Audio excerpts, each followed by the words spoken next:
So my challenge to you is, what if you didn't have to do anything about anything at all? Nothing at all to do, nothing at all to do about anything. Yes, make a cup of tea because that doesn't give you any trouble. Whatever it is you have to do, answer the phone, make this appointment, whatever.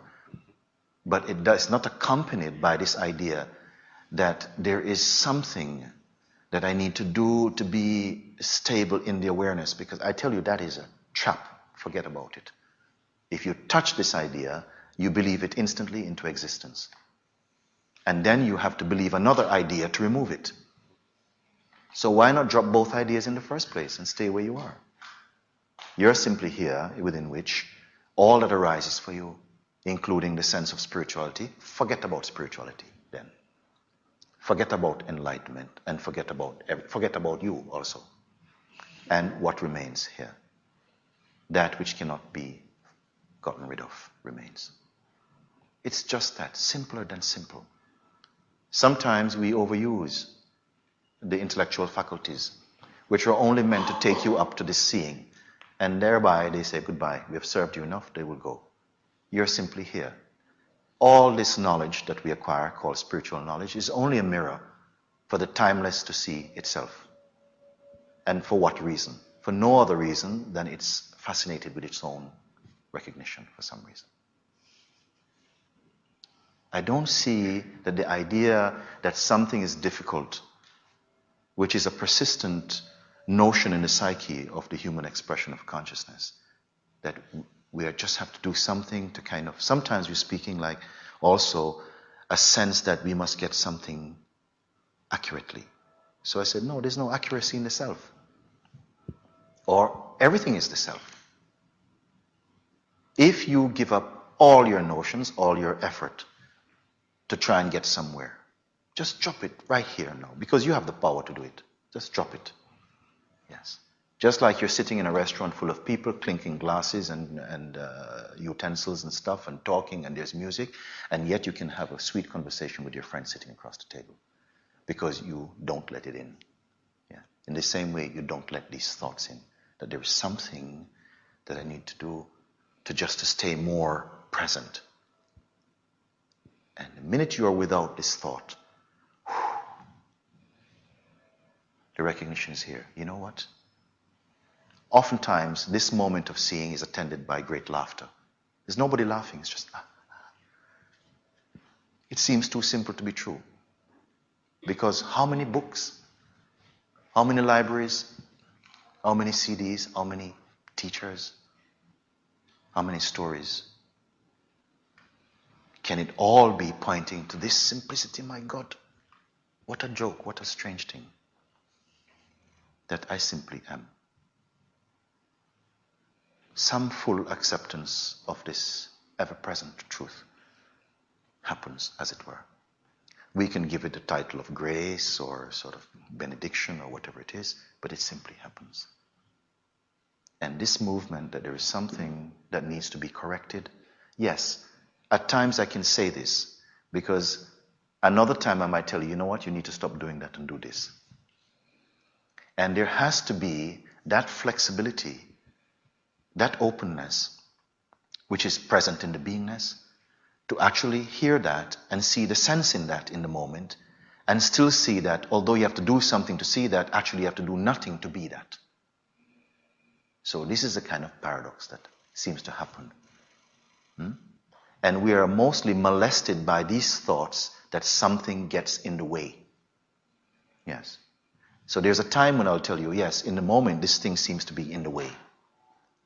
And I'll also ask you, in the way of what? Yes. And what is witnessing the sense of this obstruction being in the way of what?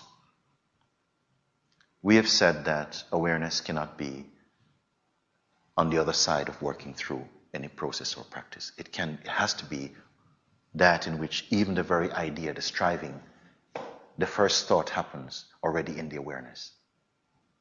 So any journey from that thought onward can only happen in awareness, but cannot be taking you to awareness as an objective goal. It is only the discovery of the subject to itself. And sometimes when we read it, of course, in trying to convey that which really cannot be conveyed with words. It cannot be touched or carried in the word. At best, you may say, out of the irrefutable authority of the seeing, those words are imbibed with a sort of presence. They have a power in them. They have more light or something in them when they come from that seeing, at best. Yes.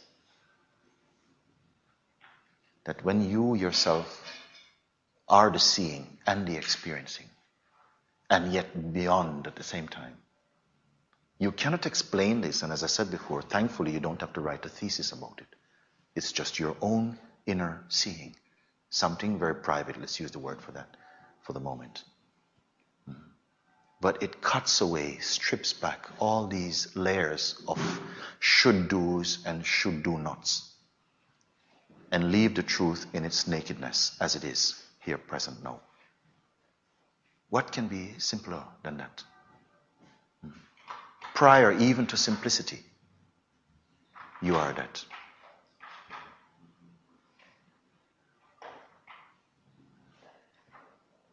Our minds are really enjoying this complete rest. When the mind is in complete rest, meaning that it's not carrying any intention, any notion that there's something to be attained in order to be something.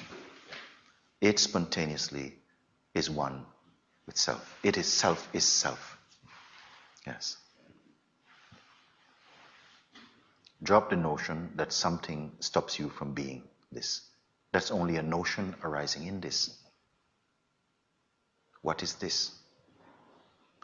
And who is there outside of this to know it?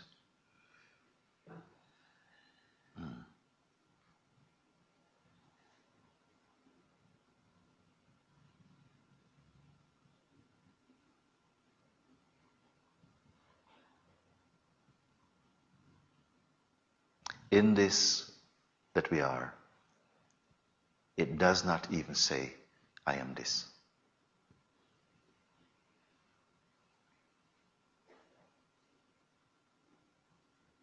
This is why I said, missing the obvious. Because we engage with some construction about what this must be. And then looking at your mind and your conditioning, you feel unworthy. I'm not worthy of that, actually. You identify with that, which gives a sense that you are less than. Because as long as there's a search, there is a sense something is missing. Therefore, this is why they're searching.